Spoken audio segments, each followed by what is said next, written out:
All right, welcome to today's. We're not doing the main show. We're doing your daily Scrum with Ryan Ripley and Todd Miller. Todd, how you doing, buddy? Good. This week's daily Scrum for the day. I'm getting all of my shows confused. It's not the main show. It's the Your Daily Scrum show. It's daily. So today's show, we have another question that comes up actually in a lot of our classes. So I know that actually we just wrapped up. What did we teach? A professional Scrum product owner class? We did, yeah. We had a really good class this week, and the question that came up is one that comes up quite often. And so we thought we'd go ahead and tackle one of the common ones, but an important one. Does everything in the sprint backlog have to relate to the sprint goal? What do you think there, Todd? Yeah. Should we just get straight into it? You know, I mean, we can jump right into it. I think this question usually comes up. Let me give a little context here. I think this question comes up because during sprint planning, these especially new Scrum teams, they struggle to come up with a sprint goal because they don't know how to make all 5 or 6 sprint backlog items relate to one goal. Yeah. And they get frustrated, and then they don't use a sprint goal, and then they see all the anti-patterns of not using a sprint goal. And that's when Todd and I are like, oh no, you need a sprint goal, but we can't get everything to relate. And it's like this vicious cycle. Right? Or they do still have a sprint goal, but it's a sprint goal and with commas, with plurals, with, the sprint goal is 10 ticket numbers, right? The sprint goal isn't a single focused objective for the sprint. It has a lot of ands in it, commas in it, ors in it. Run-on sentences. Right?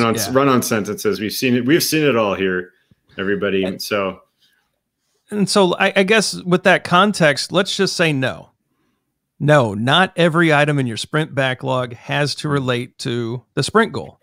Right. You can have 10 items in your sprint backlog, and only one of them relates to your sprint goal. But that one item that does relate to the sprint goal is the most important piece of work your Scrum team is working on. Yeah, that's your commitment. You're committed to accomplishing the sprint goal. Right. You are committed to accomplishing the sprint goal. You're not committed to finishing everything in the sprint backlog. That's not what we do. But we do commit to accomplishing the sprint goal. Yeah, we do not commit to scope in Scrum. Yeah. Right. We don't do it, but we do. The commitment is to the sprint goal, as Todd said, and that item that relates to the sprint goal is most important. So teams, and so why would this situation come up? Well, there's a lot of Scrum teams out there who have support items and defects and bugs and all these other things they need to take care of during a sprint that are not going to relate to why the product owner is investing in the current sprint. And so we need to have the flexibility in a sprint backlog to hold some of those items. But look, as we say on this banner on the bottom, the item or items that are related to the sprint goal, the Scrum team swarms those. We get those done first. We make sure those are never in jeopardy because, as Todd very correctly and rightly said, our commitment is to the sprint goal. This might be an interesting thing for those teams that feel like 50% of their work comes in unplanned, right? So during sprint planning, perhaps you're leaving capacity to cope with that unplanned work. Ultimately, as you bring in new work during a sprint, if you're one of those teams, you should be asking yourselves, does this threaten our ability to achieve the sprint goal? Right? Because the sprint goal is the ultimate thing that we are focused on for the sprint, right? And saying that too, I think it's probably important to say ultimately it would be awesome if everything on your sprint backlog was related to your sprint goal. That provides the ultimate focus, right? It would. Yeah, but we know that's not possible in a lot of environments. Right, but it is something to work towards. And I think it's a good retrospective question, Todd. Yeah.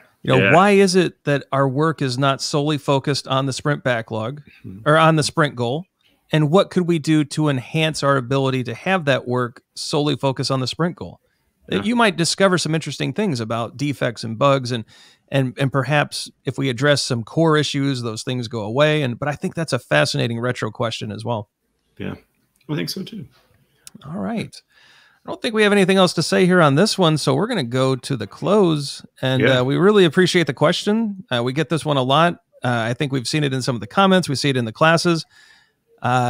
Keep them coming. These are the types of questions we love answering because we know that these types of questions lead teams down really interesting paths that that lead to a lot of the anti-patterns that we talk about in fixing your Scrum. And so keep these kind of questions coming. Check us out on the socials. Be sure to like and subscribe so that you know when the next Your Daily Scrum, the daily show, is landing, so that you can be sure to check that out.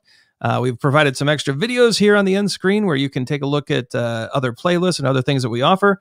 But for Todd Miller, professional Scrum trainer, and me, Ryan Ripley, just want to say thank you. Keep sharing the show. We've seen the numbers shoot up. We really appreciate all that you're doing out there. And let us know how we can continue to help. All right. And we will see you all tomorrow. Unless it's Saturday or Sunday. Yep.